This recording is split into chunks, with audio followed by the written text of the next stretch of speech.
करोड़ों का काला धन निकला है कांग्रेस सांसद के घर से। माफी किसे मांगनी चाहिए? भाजपा को।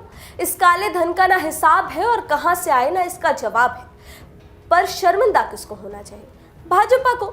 जी बिल्कुल, आप सही सुन रहे हैं, बीजेपी को शर्मिंदगी होनी चाहिए। पर ये वीके न्यूज नहीं कह रहा, ये कह रहे हैं उत्तर प्रदेश के पूर्व मुख्यमंत्री। क्यों, ये हम आपको बताएंगे। नमस्कार जी, मुझे कहते हैं अनामिका पांडे और आप इस वक्त देख रहे हैं वीके न्यूज। कांग्रेस के राज्यसभा सांसद और कारोबारी धीरज साहू के ठिकानों पर आयकर विभाग की कार्रवाई चल रही है। 5 दिन पहले झारखंड, उड़ीसा और पश्चिम बंगाल में उनके 9 ठिकानों को खंगाला गया था। आज 5वें दिन जाकर गिनती रुक गई है और आंकड़ा 350 करोड़ के पार चला गया है। अभी तक इतिहास में इतना काला धन कभी भी बरामद नहीं हुआ था। पर माफी भाजपा को मांगनी चाहिए। आपको बता दें कि अखिलेश यादव मैनपुरी पहुंचे थे। इसी कार्यक्रम में समाजवादी पार्टी के मुखिया अखिलेश यादव का चौंकाने वाला बयान सामने आया है।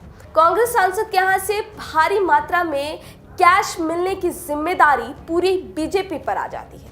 इन सब मामलों का जिम्मेदार उन्होंने बीजेपी को ठहराया। क्या कहा, आप खुद ही सुन लीजिए। बीजेपी को शर्मिंदा होना चाहिए और बीजेपी को देश के सामने माफी मांगनी चाहिए। बीजेपी को शर्मिंदा होना चाहिए, बीजेपी को देश के सामने माफी मांगनी चाहिए इस बात के लिए कि नोटबंदी जैसी योजना उनकी फर्जी निकली। ये एक साहू नहीं, इस तरह के न जाने कितने घरों में लोगों के पास पैसा होगा।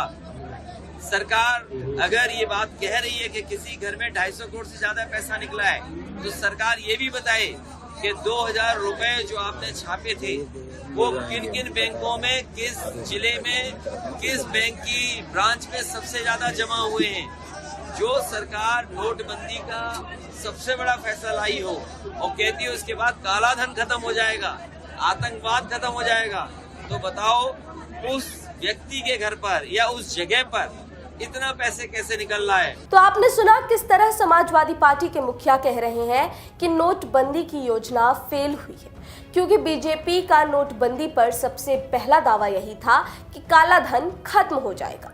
इसी मुद्दे पर अखिलेश यादव ने भाजपा पर सवाल उठाए हैं। साथ ही अखिलेश यादव ने 2021 के आखिरी में पीयूष जैन के घर पर पड़ी रेड की भी बात कही है। क्या कुछ कहा है, आप खुद ही सुन लीजिए। और हम तो समाजवादी लोग उन्हें वो दिन याद दिलाना चाहते हैं 2022 का, जिस समय एक इत्र व्यापारी के घर पे भी 200 करोड़ से ज्यादा रुपया निकला था और उस समय बीजेपी के लोगों ने अपने संसाधनों का इस्तेमाल करके ये प्रचार कराया था कि समाजवादियों का पैसा है।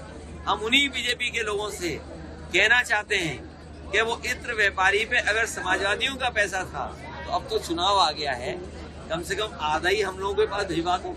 तो आपने सुना कि किस तरह अखिलेश यादव ने आपदा को भी अवसर में बदल दिया है। मतलब मुसीबत कांग्रेस की थी, पर सवाल पूछे जाएंगे पक्ष से।